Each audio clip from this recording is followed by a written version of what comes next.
Christian parenting.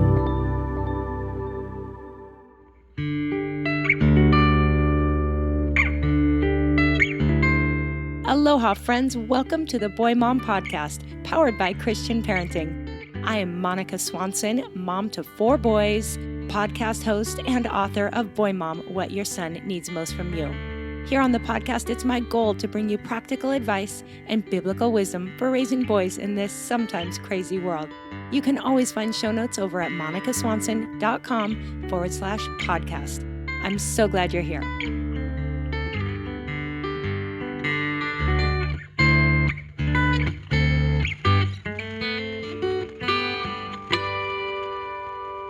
Because of putting myself in a position to understand the possibility of why there could be blessing in the midst of grief happened when I wasn't grieving, but it gave me a place in my mind for my heart to take refuge when I needed it. Because it was that understanding that helped me realize that, you know what? God uses pain and suffering to bring us more deeply into our understanding of who He is and what is what is so good about the gospel, that we have a God who suffered for us, a God who did so in order to rescue us and to save us. Aloha, friends, and welcome back to the Boy Mom Podcast. I am so glad you're here today, and I'm especially glad I get to share this conversation with you because this one really impacted me in a special way. Now, I love so much about podcasting. I love to bring old friends on. I love to meet new friends. I love learning from people and talking about interesting or fun topics. But today's a little bit different because I got to interview a couple, Pat and Tammy McLeod, who went through something that they share about in their book, Hit Hard, One Family's Journey of Letting Go of What Was and Learning to Live Well with What Is. This is the story of their teenage son, one of their sons, who was in a football scrimmage as a teenager and experienced a very serious brain injury. The journey that sent them on, the journey they're still on, and I especially appreciated that I learned something new, and I think this will be new to a lot of people. They talk about the term ambiguous loss. And what was fascinating to me, and I've just been talking to everyone I talk to about this, is just how many people have experienced or are experiencing ambiguous loss and probably didn't know what to call it. And like we say in today's interview, if you haven't experienced it, you probably know someone who is going through it, or you one day will go through it. And so I think this is really important topic, something really helpful for all of us in one way or another. So I look forward to sharing this with you. And again, I really hope you can read their book. It was beautifully written and something that I think can impact all of our lives. Now, before we dive into the interview, I just want to stop. And as always, first of all, thank you for just being here and for being a part of this podcast community. Thanks for the new ratings and reviews I've seen. They've been so encouraging. And most importantly, I want to make sure you know that this weekend is the big spring event with Christian Parenting. It's a perfectly imperfect event, which is all digital, online, over 40 speakers. And I'm talking people like Paul David Tripp, Bob Goff, Jamie Ivey, Jess Connolly, even me. I'm so excited about it. But it is all online, and you'll have a full 60 days to catch all the speakers. So though it begins this weekend, April 23rd and 24th, you'll have plenty of time to catch all the speakers. And you can get your own tickets over at boymom.cpevent.org. Again, boymom.cp, as in Christian Parenting, event.org. Grab a ticket. Tell your friends about this. This particular event is called Refocused, Refined, and Ready. And I just think that is perfectly suited for where we're all at in this new year, in this springtime, where we need to be refocused, refined, and ready as we wrap up a school year and head into the summer. I think you're going to be so encouraged by all the parenting topics. I am personally talking about raising kids to spend time with God as a daily discipline. It's really, really practical. But at the end of my college son, my oldest son, Josiah comes on to share a little bit of his perspective on growing up, learning to spend time with God, what that looked like as a teenager, and now how it looks in college. So I think you'll enjoy that. But again, be sure to grab a ticket at boymom.cpevent.org. I think you're going to love it, and I can't wait to listen and learn from so many great speakers. Okay, so now without further ado, let's hop in and enjoy this conversation with Pat and Tammy McLeod. I hope you get a lot out of it. Pat and Tammy, welcome to the Boy Mom podcast. Thank you, Monica. It's such an honor to have you here, and I've been so touched by reading your book, Hit Hard, and I just am so happy to get to share your story and this book with all of my listeners.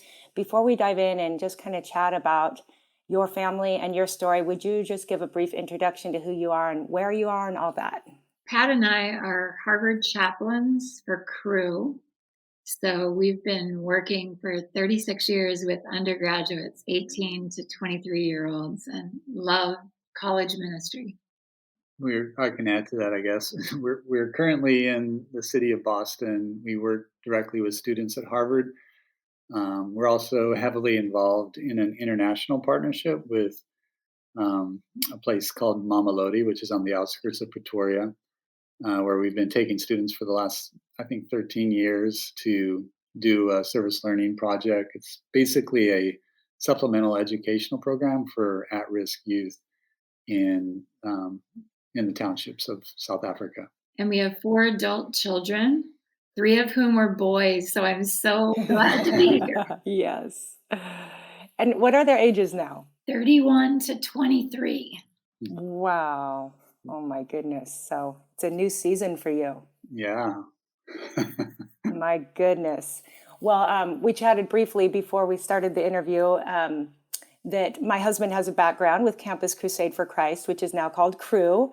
And I just love everything about that ministry. And you were in Boston for all this time, right? I'm just getting the background here. No, actually, we started on the West Coast. So, we okay. were at the University of Pacific originally, and then we spent 12 years in Montana. Never expected to ever leave there, but came to Boston in part to do graduate school while we were still on staff, and then we did that under the assumption we would go back to Montana, but we've never gone back yet.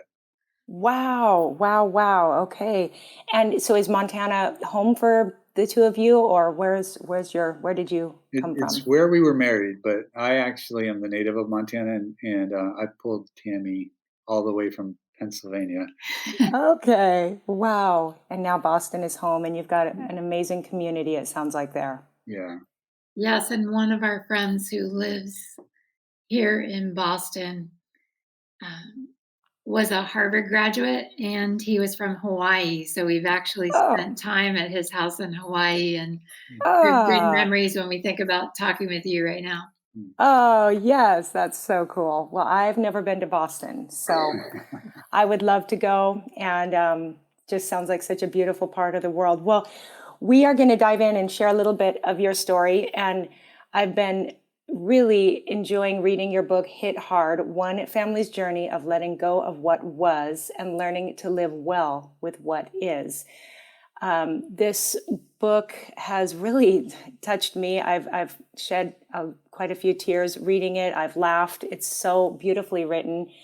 And my husband and I it's really brought up some great conversations. And that's my hope for listeners as they hear a little bit about your story today, and then hopefully can read your book, is that it would just inspire people to really take some time to think whether they relate to things that you've gone through and are going through, or whether it perhaps can prepare all of us, because life has a lot of hard stuff, right? That's something you've walked through. And, often when people ask me how I'm doing, I'm always like, we're in a really good season. And I think I say that because I'm very aware that life is fragile. I know so many people and have close relatives and friends who have had great loss and gone through such hardships. And so I want to, and I pray that I would hold loosely to all the blessings of today, knowing that life includes hard times when you are walking with God and when you're not. I mean, being a Christian following God doesn't mean we are spared from hard things.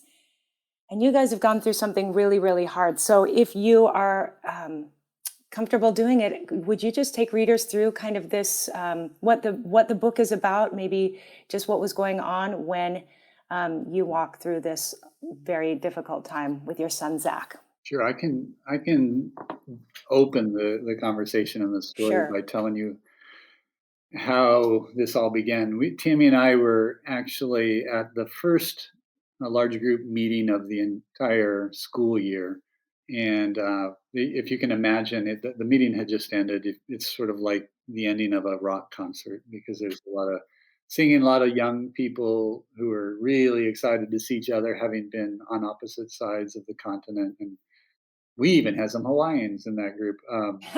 And anyway, they were happy to see each other. And I was in a conversation when this Harvard student came up behind me and interrupted the conversation I was in sort of rudely and handed me her phone. She said, "Your son is trying to reach you."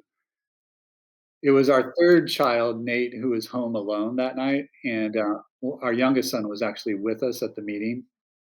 Our oldest child, which is our daughter, had just gone to college and she was in Tennessee. And then we had our second son at a football scrimmage. Anyway, it was our third son on the phone, panicked, and just said, "Dad, why aren't you answering your phone?" And our phones had been tucked away in our bag and turned off, so we didn't respond. And he said, "Zach has been hurt."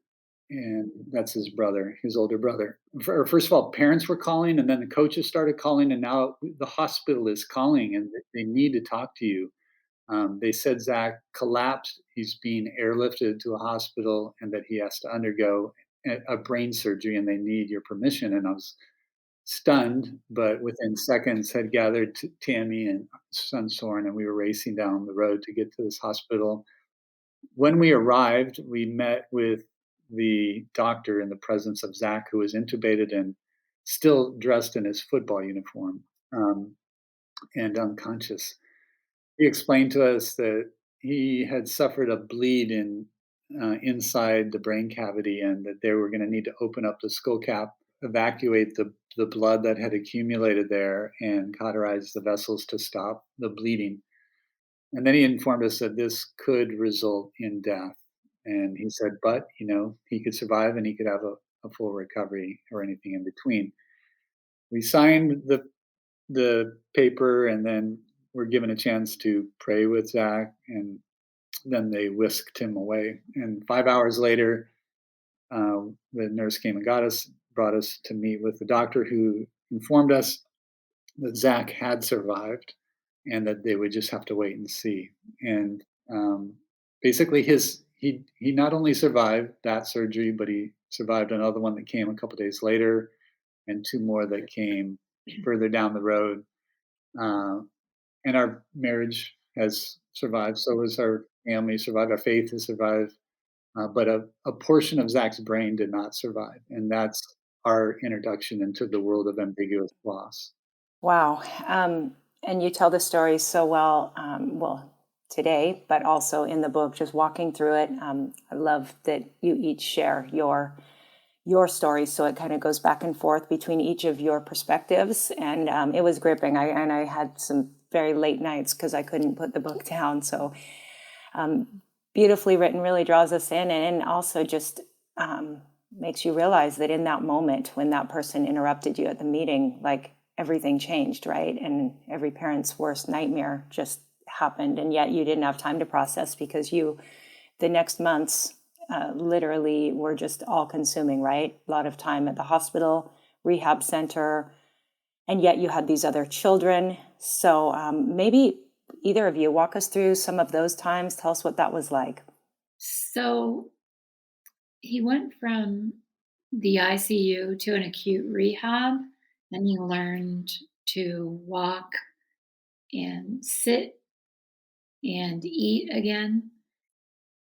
But by the end of 4 months in the acute rehab, they said if you want Zach to have a strong recovery, you should send him to a residential neuro rehab school. So we did that. And he continued to get better during that time, but at about the 1-year mark, we Mm, realized he was not going to have a full recovery. He has very little short-term memory. He can't speak hardly at all, and he has right side weakness of all kind and lots of other things to deal with as losses. But at that point in time, I thought he's not going to have a strong recovery. I started reading grief books, and the grief books were just not helping because Zach didn't die. mm, He was still alive, but he wasn't the same, and I just couldn't find things that told us how to deal with the situation. So it took actually 6 years for me to find the term ambiguous loss. I just was becoming frustrated because no colleagues, no friends, That's knew incredible. anything about this area, and so Hmm. I just called the rehab hospital and asked, "I wanna do a graduate research paper on this type of loss. Can you tell me what the term is?" And the librarian called back the next day with the term. He said, "What you're dealing with is ambiguous loss, and here are a few articles."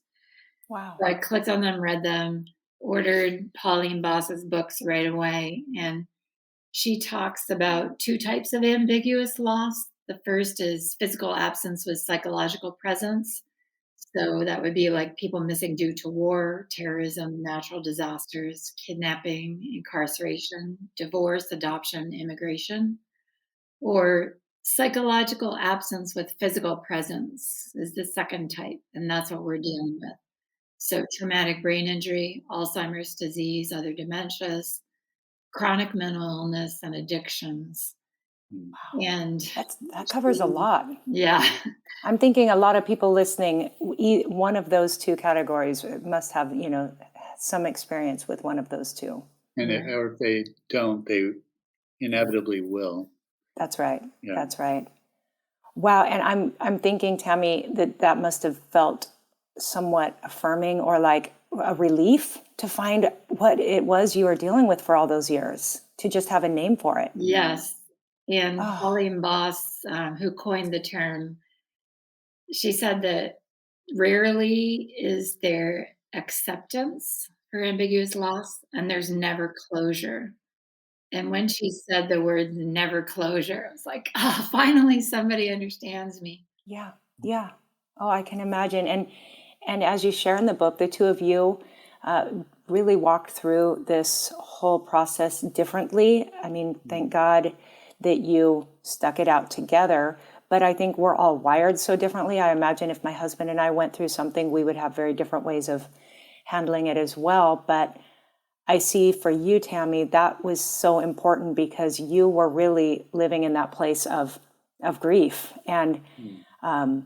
and you needed somebody to help you understand that and accept it, right? Because that wasn't always easy. It sounds like, Pat, I'm probably a little more like you. Like you went to the side of trying to stay positive and putting all your energy into the rehab itself, right? Tell us a little bit about how you dealt with that, Pat. Yeah, that's you're right. I think one of the insights that Pauline Boss brought. I mean, first of all, her naming this was huge for both of us, Yeah, and it was especially, like you said, helpful for Tammy because it validated validated, what she right? was experiencing, which was this grief, this unresolved grief. And but it was also helpful for me because one thing that she noted is that the goal or the key to living with an ambiguous loss is learning to live well with both having and not having at the same time. And that's really difficult for an individual to do. We typically will do either one or the other, or in some Sure. cases neither. Um, uh, and then that's hard for the individual. But then when you have a couple and one is doing one and the other is doing the other, in other words, one Yes. person, like you said, you and I, I was just uh, completely obsessing over the son that I still had, and Yeah.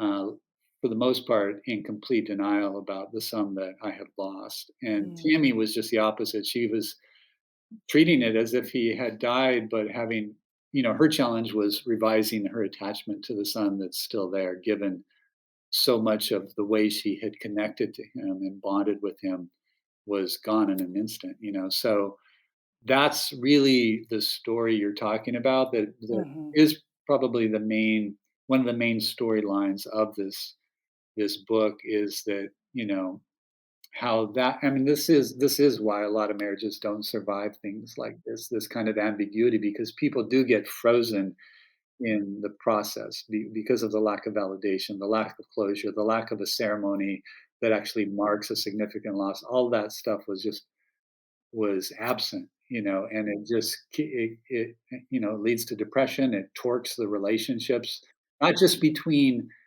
the person and the injured, but between everyone in the family. Our kids Absolutely. were all affected. Yes. All of our relationships were torqued. Yes. Okay, so I'd love to pause right there and talk to those, who aren't necessarily in a time of ambiguous loss right now, but I want to talk about things that you were doing first in your Mm. marriage, and then maybe a little bit about the family, the other children as well. But what are some of the things you were doing in your marriage that you think paid off during this time that helped you survive when you were going through such a rough season? Even before this time, I think the pattern of having a weekly date night Mm. every single week for all of our lives was Yep. helpful Awesome.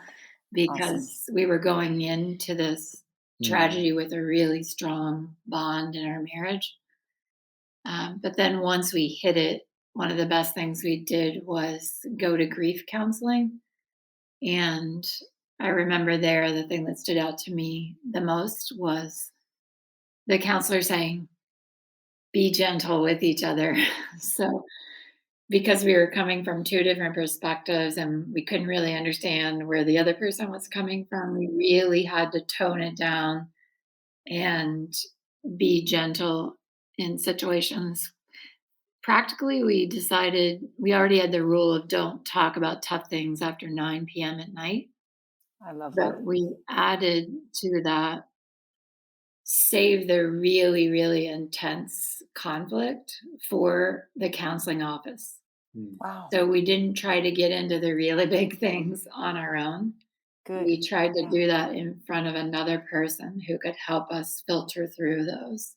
I think another thing, Tammy, by the way, didn't say this, but she was at the best place that she had ever been in her spiritual life going into this. Like she had taken a lot of time and done a lot of internal work to just get to that place, and that was a real gift.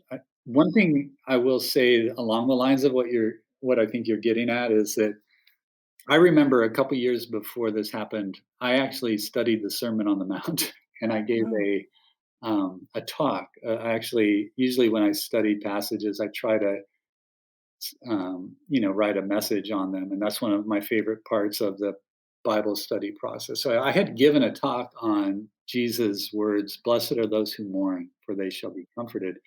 And it was interesting because after I was done, and because I mean it's such a fascinating passage. It It's is. such an obvious sort of oxymoron. How It is. happy are those who are sad? Right. And so I studied it and I gave what I thought was a pretty good talk. But this guy came up to me afterwards and he accosted me. He's like, "Have you ever lost someone? Have you ever really suffered? Have you ever really grieved?" And and I was like, it was Wow. clear that he wasn't asking me a question, he was making a statement, and I Mm. conceded. I'm like, "Yeah, yeah, probably not. I have lost a couple grandparents, but probably not." And he was just like, "That's what I thought," and Mm. he was in many Whoa. ways right because I was in no position to be lecturing people about how to grieve or what the blessed sacredness of grieving is. But ironically, this is the crazy maker. This is one of many moments in our journey where you begin to see that the small stories of loss in our life beg for a bigger story that can absorb them and make sense of them and give us hope in the midst of them. And this, so 6 years later, when our life was changed by that phone call, it was a week after Zach's accident that we were in a prayer meeting that was put on at his own school. Like they had hosted this meeting to anyone in the secular. This is a secular, not a Christian school. Was Wow. invited to a prayer meeting, and Wow. one of Zach's friends got up to give a tribute to Zach, and this guy told this story of how Zach was on his way to a game, and they were sitting next to each other, and Zach pulled out his Bible and started reading his Bible. And his Bible started to slip off his lap, so his friend caught it before it fell down and started reading it. And he said, and this is what Zach was reading. And guess what he read? The Mm. Sermon on the Mount. And Wow. beginning with, well, the first beatitude, followed by the one I just said, blessed are those who Mm. mourn, for they shall be comforted. And then, you know, as soon as that hit me, I mean, there's much more to this story that I'm going to say, but it was like, this was exactly what was happening because of what had happened before, because of putting myself in a position to understand the possibility of why there could be blessing in the midst of grief happened when I wasn't grieving, but it gave me a place in my mind for my heart to take refuge when I needed it, Wow. because it was Wow. that understanding that helped me realize that, you know what, God uses pain and suffering to bring us more deeply into our understanding of who He is and what is good about what is so good about the gospel, that we have a God who suffered for us, a God who did so in order to rescue us and to save us. Wow. That's powerful. I'm sure in that moment you were really touched by that. Mm. That's super powerful. And to think that your son had been reading that, and that's a good opportunity. I know from reading the book, but tell us a little bit about Zach before the accident, because man, anyone who listens to my podcast knows that I'm just crazy about all of my boys. But I have to say, my oldest son, Josiah, who's now a junior in college, just reminds me a lot of Zach. And this has been good for me to sit before the Lord and say, if this day came for me, how would I be ready? How could I be ready? God help me to be ready for whoever in my life. But tell us a little bit about Zach, because he was an incredible kid, and now is a different incredible adult. But tell us a little bit about him. So he had a very strong relationship with God, and he loved people well. So at school, people would know him as someone who, when they gave him a compliment, he would turn it around and give a compliment to that person. He would be holding the doors for the women. He was just known for the person who looked out for the underdog in the school.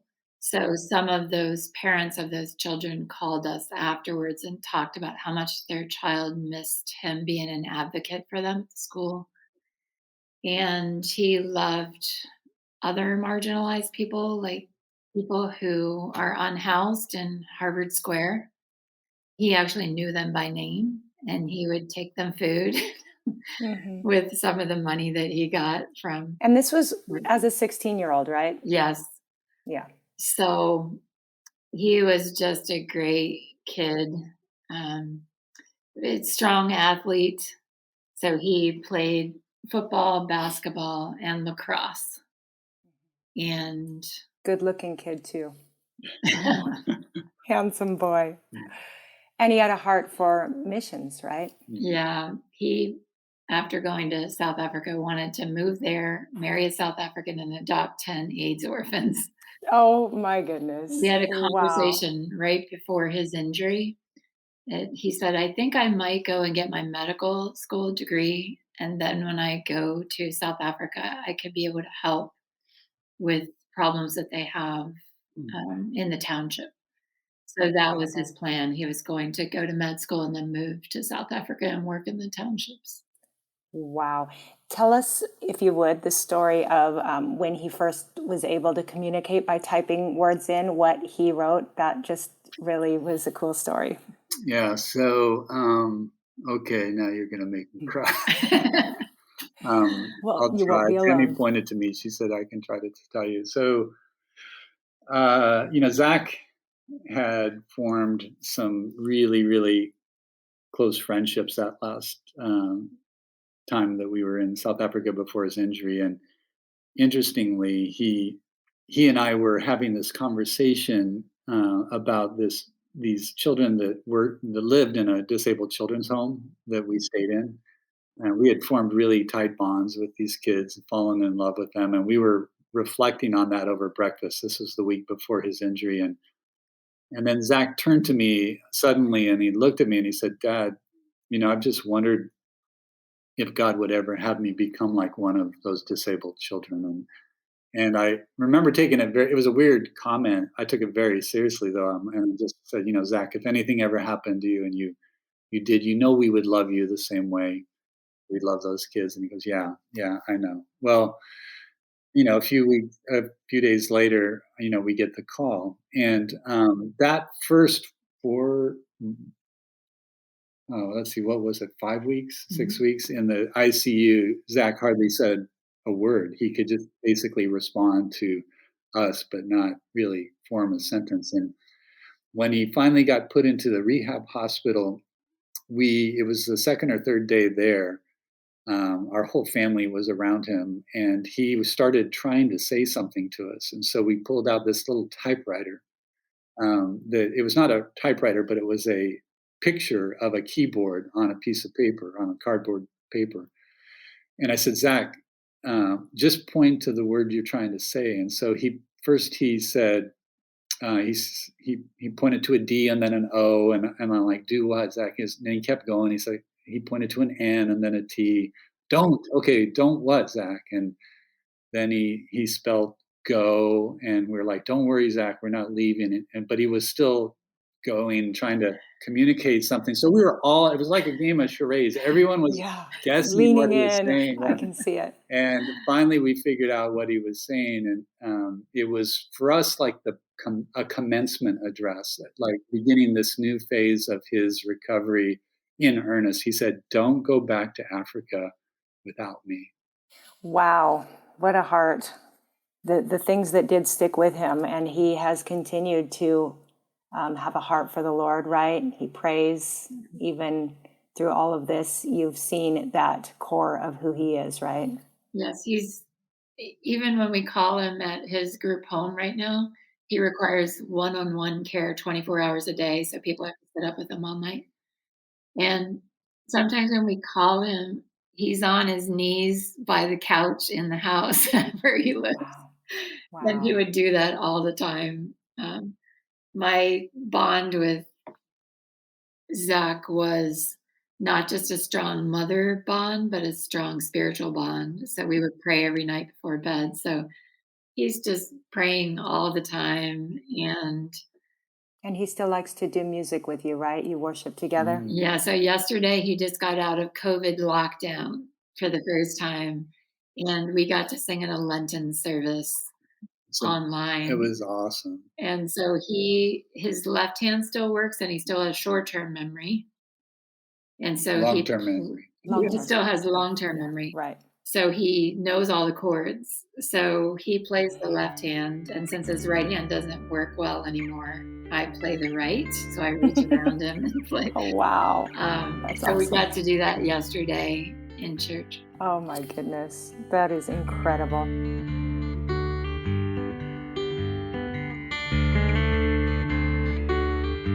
Hey friends, I hope you're enjoying this conversation, and there's still more yet to come, but I wanted to pause real quick to thank this episode's sponsor, which I'm really excited about. We are working with strikeclub.com, and Strike Club is skincare essentials for the boys. Seriously, how much could I love that? Skincare essentials for the boys. So if your teen or preteen struggles with acne, it's time to try a proven solution formulated by a pediatric dermatologist. For most boys, a multi-step skincare routine is too much. Amen to that. And Strike Club products work so hard, you don't need a routine. It's effective, simple, clean, and has 5-star reviews at Target. So guys, go on over to strikeclub.com and use code code BOYMOM to receive 10% off your purchases. You can also buy Strike Club at Target or at Target.com. Strike Club sent me a bag full of these products. My boys love them. And the truth is, I love the packaging. It's so clean and simple. It just looks like something boys would love. And it is great quality products. So I hope you love it too. Thank you, Strike Club, for sponsoring this episode. And go find them at strikeclub.com. Now back to the show. As we talk about who he is today, and I know I'm hopping around a little bit, but there's so much. I wish I could talk to you guys for hours. But I would love for you to share, because one thing that touched me, and again, I was brought to tears many times in your story, but I was so blessed to hear about the ceremonies, because like you've talked about, and I think this idea of ambiguous loss is so important. I mean, it's changed my understanding of so many things. Like I mentioned to you before we recorded, we have close friends who recently had a child who has spina bifida and hydrocephalus, and they're dealing with the loss of what they thought they would have, but the reality that they do have a beautiful son, but it will never be what they had imagined. And my husband, whose mother has Alzheimer's disease, and he's lost a mother, but she's still there, and his father has lost a wife, but it's really an incredible concept, and I appreciate so much having a term for it now as well. But to really find closure in what you had and live with what you now have, you had two ceremonies. Would you share with us just a little bit about those two ceremonies? Yes, the first one was a ceremony that was focused on the loss, and Zach was not there. So we had people walk into the foyer of a church, and we had lover of God table, lover of sport table, lover of the outdoors table, and then we put those items on those tables. And then we had one table that had all the posters and banners and cards that people had sent to encourage us over the years. So people just milled about in the foyer for a few minutes before coming into the sanctuary. And then we did a song with a slideshow. It was basically Zach's favorite songs with a slideshow of him before his injury. And then people spoke too, right? Because that had me that's where the tears really came, Yeah, because so all of our family got up and shared what they missed mm, about Zach.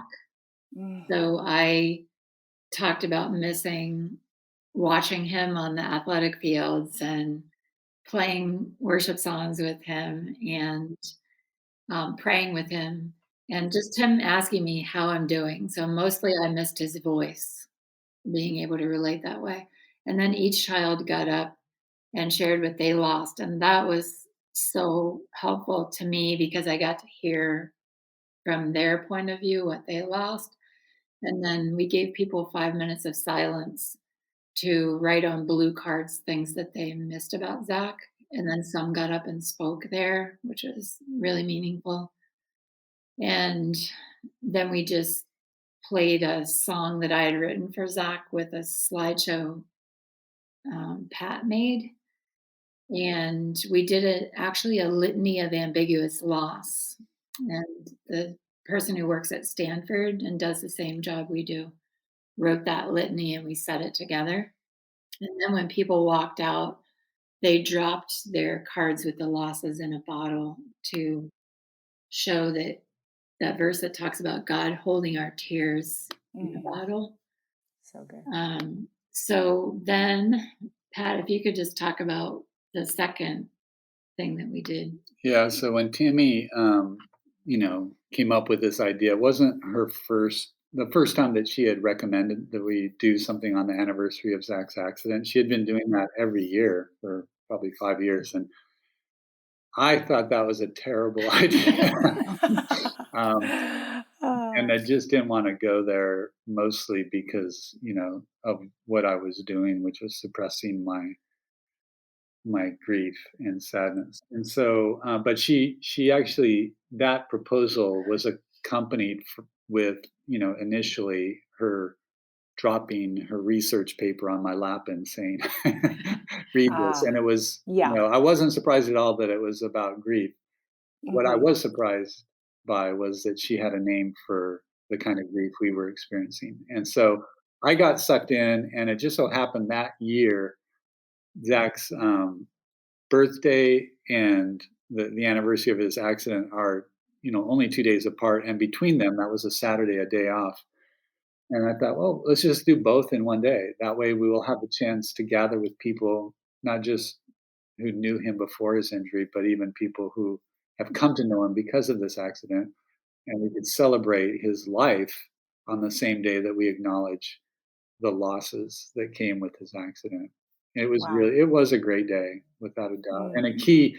a key turning point in not just our relationship, but I think a healing moment for our whole family. So Zach was at that second, Yeah.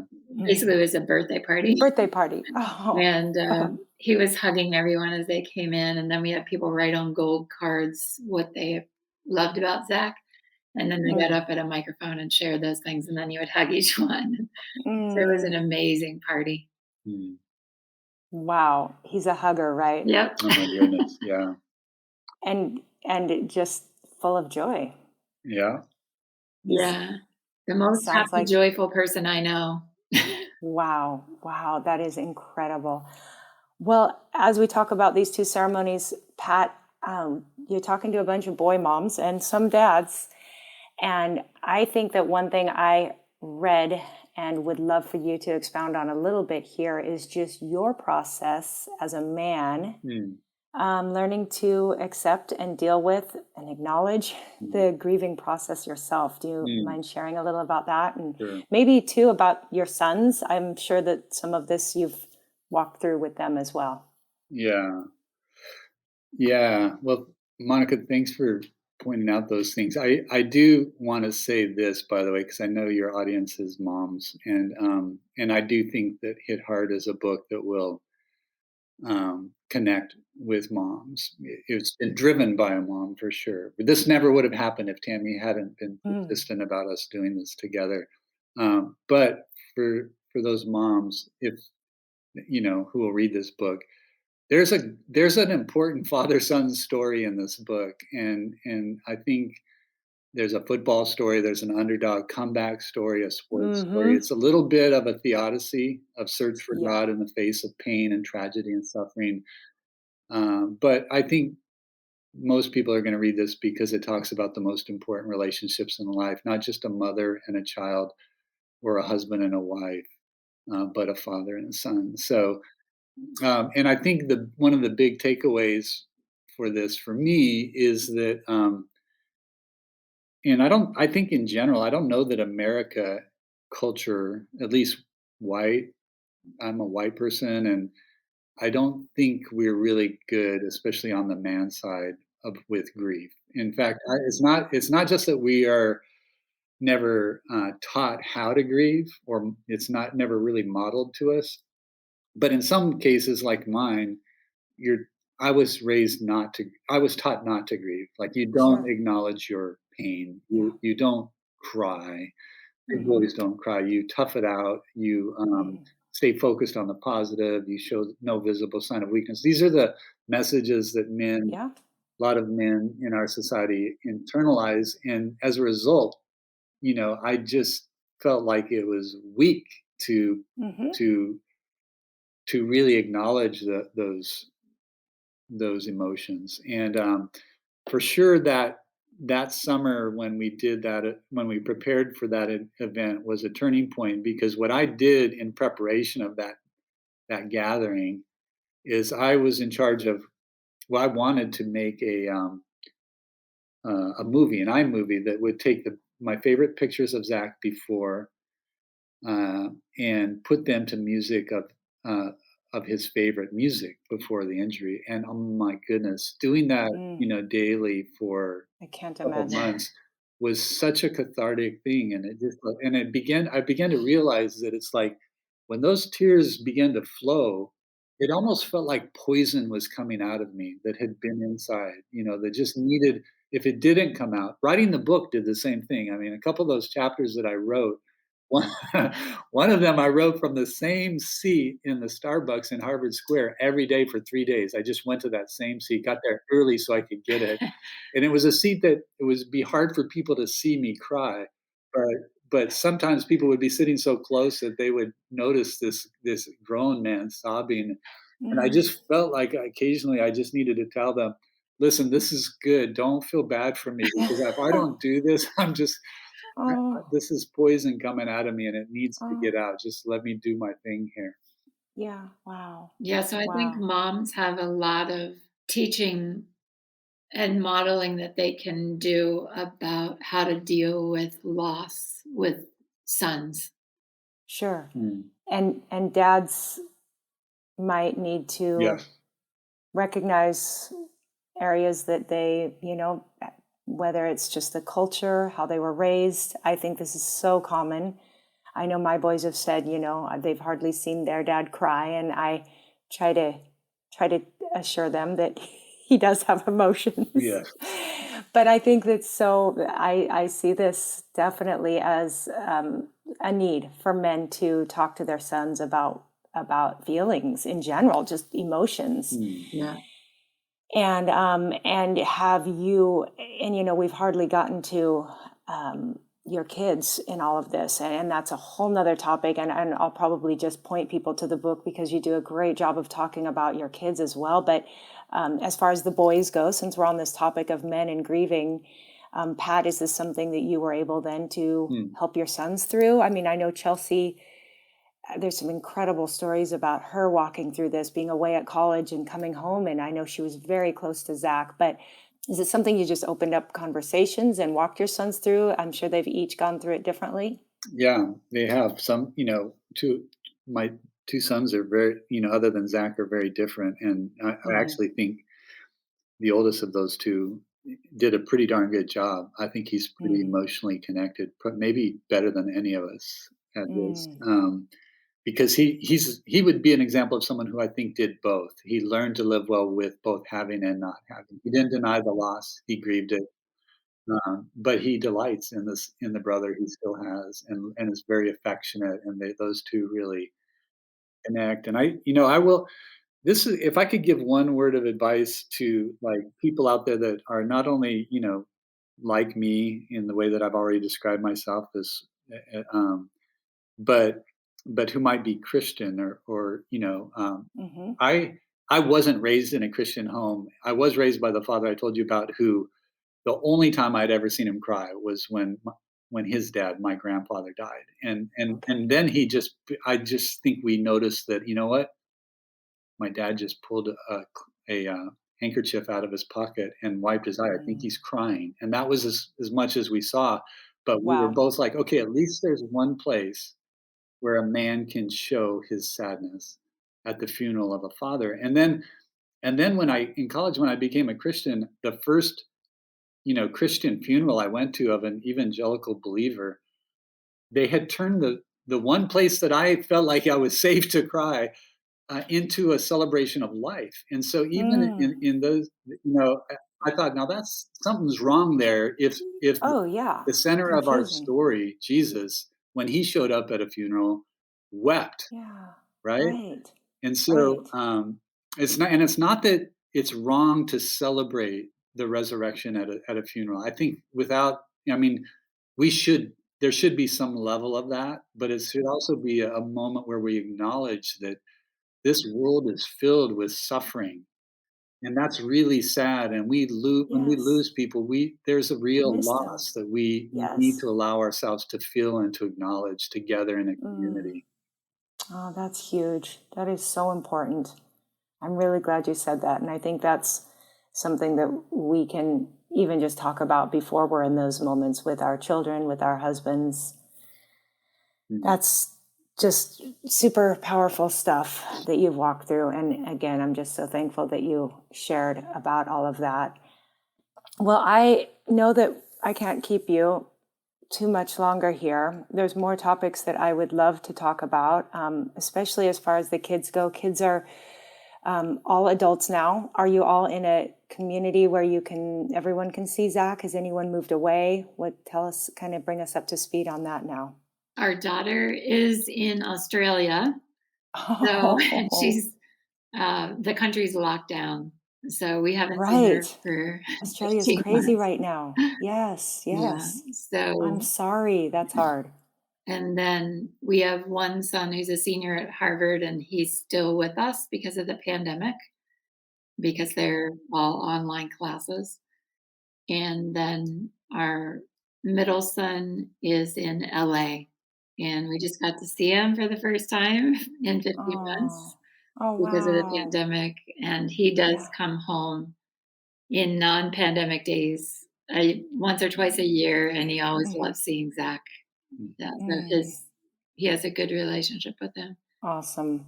And Zach is in a community living situation now, is that right? Yeah, so he's in a group home with 4 other young men, and so there's about 5 guys in the house with 5 workers. So he loves being around people, so being around Mhm. 10 people is great for him.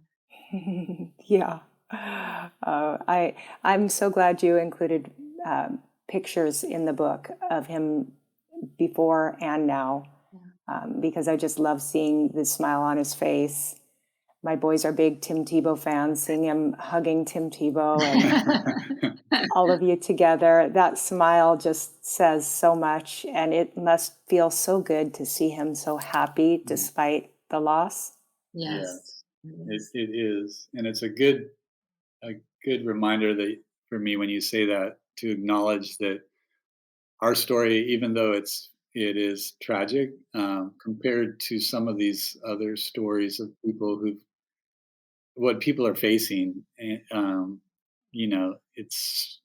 it's so light. It seems to me in comparison. So not that you should even compare, but we just want to acknowledge that life is filled with suffering and pain. Right. It is. Well, perhaps you could just speak a word or two to people who, again, haven't walked through anything like this. What are some things you would say, do this now before somebody's hit hard in one way or another? What are some things you would encourage people to do if they want to know that if that day, when that day comes, they're going to get through it? Maybe not easily, but they're going to get through it. 2 things for me that I think about, and I can see from just being in relationship with you through reading about your story and your family story, is to develop your faith. And like Pat said, before the injury, it was the greatest decade of my life of a really intimate relationship with God. So I feel like when the tragedy hit, I just continued to experience his nearness. And so that was great to just have God's support moving through a trial. And the second thing is developing close Yeah. relationships with your kids. I just love our kids so much. And we, of course, have 3 boys, and they're so precious to me. So I just spent a lot of time with them. When they were young, I also homeschooled like you Hmm. did. And so we just had many, many hours together building relationships. Hmm. No And regrets, right? even when they went to school, just hanging out with them after school and lots of great conversations. So the 2 things I think about immediately are just developing your relationship with God and your relationship with your kids.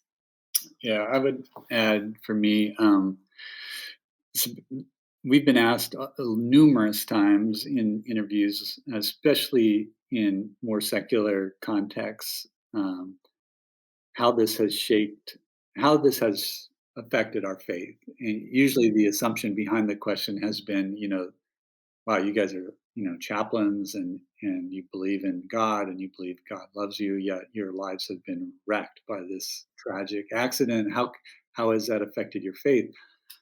And the honest answer for both of us has been, well, this is what I say: is I just say, if what you're really asking is, do I ever question my faith? The answer is absolutely. I've had many times where I've wrestled with my faith and my belief, and even the possibility is what I believe true? Is God really out there, and does he really care?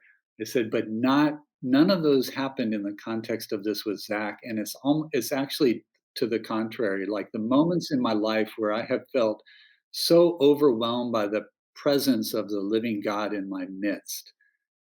4 out of 5 of those occurred at the moment of my most desperate sadness in this story, because it was at that time where I was suddenly overwhelmed again with what I had said earlier, the presence of a God, not the unmoved mover of the philosophers, not that kind of a God, but the crucified Mm-hmm. God that we celebrate. Like, we're doing this, I know it may not be put out there till after Easter, but this is right before Right. Easter, and Yeah. it is being overwhelmed by the thought that the God has revealed himself in the suffering Christ as a God who's come into this world and understands our pain and has come to save us from it. So putting our soul in a place where we can become acquainted with that God, and so that when this stuff does hit, we realize that, God understands. He's tasted much greater pain than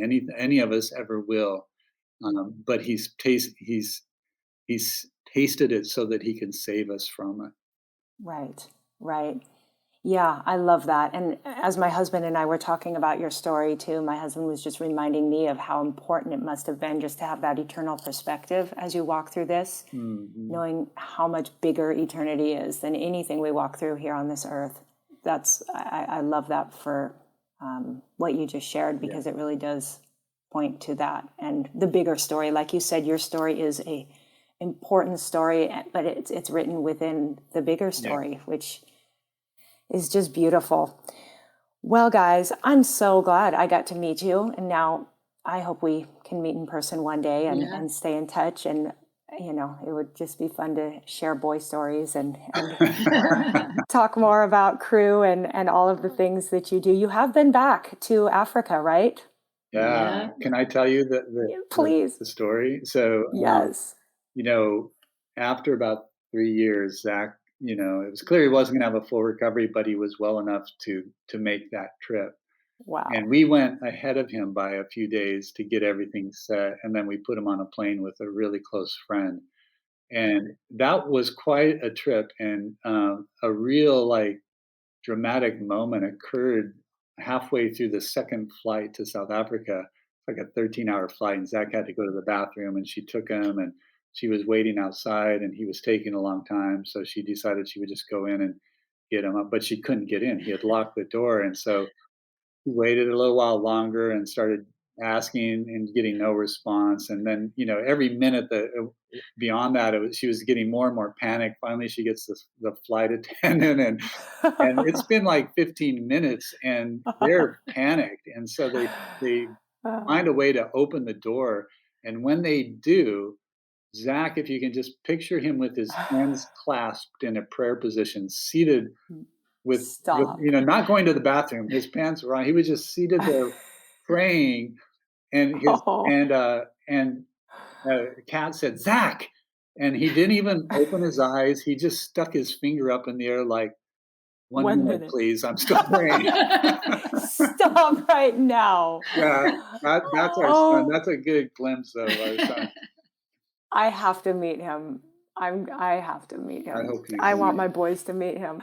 Okay, love the airplane story, but he went to Africa then and Oh, got to reconnect with some of the children, right? yes, that was where I was going with that, I That's okay. I forgot. love the bathroom So he story. got I'll back take there. it. That was pretty amazing.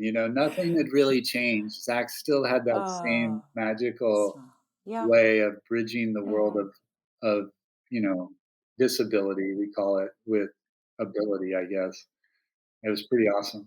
If anyone would like to get a glimpse of the Zach we've been talking about, and both before and after the accident, you can see lots of good stuff on our Pat and Tammy McLeod.com website. And that's where you spell the and, and our last name is McLeod.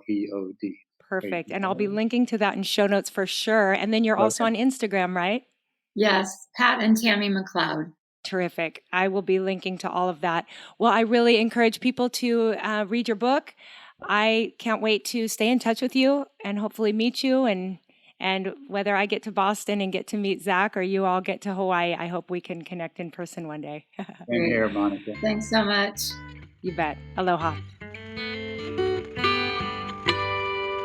Okay, friends, I hope again that you enjoyed that conversation and maybe took some notes. Be sure to go over to show notes where you can find a link to the book Hit Hard, as well as the website where you can see some of those videos and learn more about the McLeod's story. Also, in show notes will be a link to the online event this weekend. Again, it's Christian parenting, and this event is called Refocused, Refined, and Ready. And oh my goodness, in a season like this, coming up on the end of spring and summertime, I think we all could use some serious refreshing. And that's what I'm looking forward to. So again, you can get tickets at boymom.cpevent.org or go over to show notes. Hey, I appreciate you all so much. I hope you have a wonderful rest of your week. And next week, we are starting a fun 2-week focus on Mother's Day, because you know what, moms? You deserve it. So we're going to be talking Mother's Day stuff the next 2 weeks, and I think you're going to be super encouraged. Spread the word, come back, and until next time, aloha.